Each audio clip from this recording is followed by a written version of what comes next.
Bonjour et bienvenue dans cette édition du mardi 20 août. Parmi les titres, l'interpellation musclée de Jouer les Tours. Elle fait le buzz sur Internet et crée l'interrogation. Y a-t-il eu bavure? Retour sur des circonstances encore confuses. Nous nous sommes également rendus dans le quartier de la Rabière où les faits se sont déroulés. La tension semblait latente depuis longtemps. Vous pourrez entendre les réactions des habitants. Et on termine avec une exposition. Le domaine de Candé a laissé carte blanche à Frédéric Le Ginter. L'artiste plasticien y présente des installations jouant avec l'ombre et la lumière jusqu'au 29 septembre.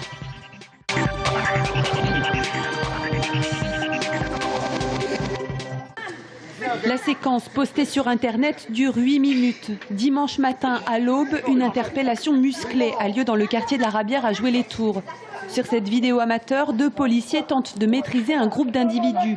Un homme est à terre menotté et une femme se débat. L'un des agents de police la frappe avec son bâton de défense. Plus tard, il lui enverra du gaz lacrymogène. La vidéo, intitulée « Honte à la police française », circule depuis 24 heures jusqu'aux plus hautes sphères.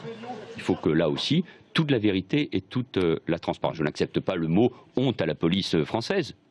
Pas toute la police française qui est concernée. Attendons d'avoir tous les éléments concernant cette affaire, mais il n'y a pas de place dans la police pour de la violence ou pour des propos qui n'auraient rien à voir avec l'idée que l'on se fait d'une police républicaine. L'inspection générale de la police nationale a été saisie par le procureur de la République de Tours. L'enquête devra déterminer les circonstances exactes de cette interpellation. Les 2 policiers impliqués dans cette affaire indiquent qu'ils avaient repéré un véhicule qui roulait à vive allure et qui zigzaguait sur la chaussée. Le chauffeur et plusieurs des personnes présentes dans la voiture se seraient opposés violemment à tout contrôle d'alcoolémie. Le policier se serait servi de sa matraque pour éloigner la femme qui tentait de lui voler son arme de service après l'avoir mordue à 4 reprises. D'après les syndicats de police, les 2 agents estiment avoir fait leur travail correctement. L'un d'entre eux serait en état de choc. Sur l'intervention, les fonctionnaires sont que 2.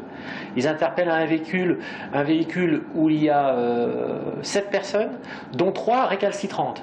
Donc le but, c'est d'en venir à bout. Mais dans ce genre d'intervention, il y a quand même une montée d'adrénaline qui est pas négligeable. Donc automatiquement, il y a des gestes à faire. Bon, les gestes, ils peuvent être plus ou moins bien faits, effectivement, ça. Mais il faut venir à bout de l'intervention. La vidéo ne montre pas tout. Il y a eu des choses qui se sont passées avant ce qu'on voit sur la vidéo qui peuvent éventuellement expliquer la réaction policière. Maintenant, reste à établir si la réaction policière a été proportionnée ou pas, et ça, seule l'enquête permettra de le dire. Le chauffeur du véhicule, déjà condamné à une peine de prison pour défaut de permis de conduire, a été placé sous mandat de dépôt.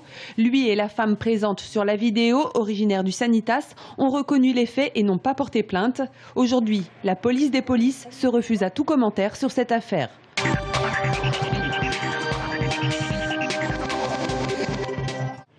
La scène de l'interpellation musclée se passe ici. Nous sommes dans la rue Pierre de Coubertin, une rue du quartier de la Rabière à Jouer les Tours. Et c'est Selim, un jeune du quartier, qui a filmé toute la scène de son balcon. Quand ils sont interpellés, ils ont crié « Arrêtez-vous !» des trucs comme ça. Donc nous, on dort avec la fenêtre ouverte puisqu'il fait chaud, donc tout de suite ça nous a réveillés. Donc on s'est mis à la fenêtre, portable, et j'ai filmé, voilà. Dans la rue, avec les bruits de l'interpellation, Selim n'était pas le seul à s'être réveillé. D'autres personnes ont été témoins de la scène de leur fenêtre. Je me suis mis à la fenêtre et j'ai aperçu les 2 policiers en train de maltraiter, pour moi maltraiter 3 individus. C'était impressionnant, ça criait fort. Et donc voilà, moi j'ai un bon sommeil, pour me réveiller il faut y aller, et là j'ai été réveillé directement. Depuis quelque temps, dans ce quartier sensible, les habitants décrivent une certaine tension avec les policiers. Ils font des excès de zèle. Moi je pars du principe qu'on ne peut pas répondre à la violence par la violence. Des fois un contrôle banal. J'ai remarqué qu'il n'y a plus forcément de vouvoiement et des tutoiements. Il y a du mépris, beaucoup de mépris. Un médiateur de quartier a vu la vidéo. À travers les images, il n'hésite pas à juger le comportement d'un policier. C'est toujours le même. Donc constamment, il met en même temps ses camarades, ses collègues dans des situations, on va dire, un petit peu stressantes. Parce que je ne pense pas que ses collègues ils auraient réagi de la même manière. Ils auraient essayé de tempérer, essayer de discuter avec les personnes, au moins les contrôler et être professionnels. Mais là, quand on voit comment il réagit, lui, c'est le cow-boy. C'est le cow-boy du quartier. Le policier est en poste depuis une dizaine d'années au commissariat de Jouer les Tours. Il est actuellement en arrêt de travail.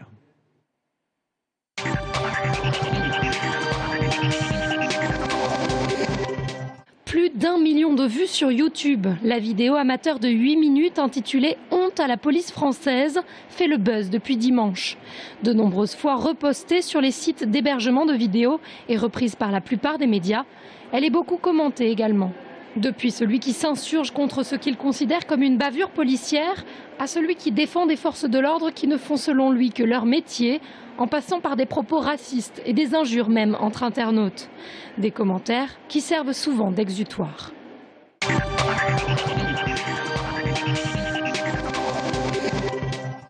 Des jeux d'ombre et de lumière, comme le reflet des arbres sur le sol ou le balancement d'un rideau porté par le vent. Frédéric Leginter expose une vingtaine de ses œuvres au domaine de Candé. Des installations lumineuses et sonores construites à partir d'objets trouvés. Le principe de l'artiste, c'est de nous montrer à la fois son œuvre terminée, mais également le cheminement de sa pensée et les étapes par lesquelles il est passé pour réussir à créer cette machine en entier. Donc c'est aussi ça le but. Ce côté peut-être un peu bricolé est totalement voulu et assumé par l'artiste. Là on voit très bien qu'il a commencé à ce niveau-là, que finalement il avait besoin de hauteur, donc il n'a pas hésité à rajouter un étage, reconsolider par ici, rajouter ensuite encore un autre niveau. Donc comme une construction d'un bâtiment quelconque, il garde toujours les fondations, c'est lui-même qui le dit.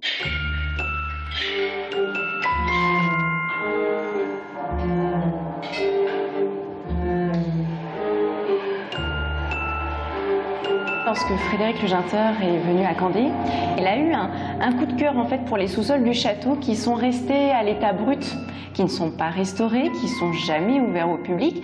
Et du coup, cet état brut des salles lui a vraiment plu et il a décidé d'installer beaucoup de ses machines justement dans ces salles. L'artiste est originaire de Dunkerque et effectivement on le ressent vraiment dans ses œuvres, que ce soit sur le son qui va reprendre des sons de carillon, très présents dans le nord de la France, mais aussi le son du vent qu'on peut imaginer dans les voiles d'un bateau. Et ici on voit comment un simple sac de pommes de terre, mis en valeur, mis en mouvement, prend tout de suite une autre dimension. Dans sa ville, une grosse tempête a eu lieu et il a récupéré des bouts de tuiles tombés des toits et il en a fait une machine sonore assez puissante pour rappeler justement cet événement. Des installations qu'il faut prendre le temps de regarder pour laisser les sons réveiller des souvenirs cachés.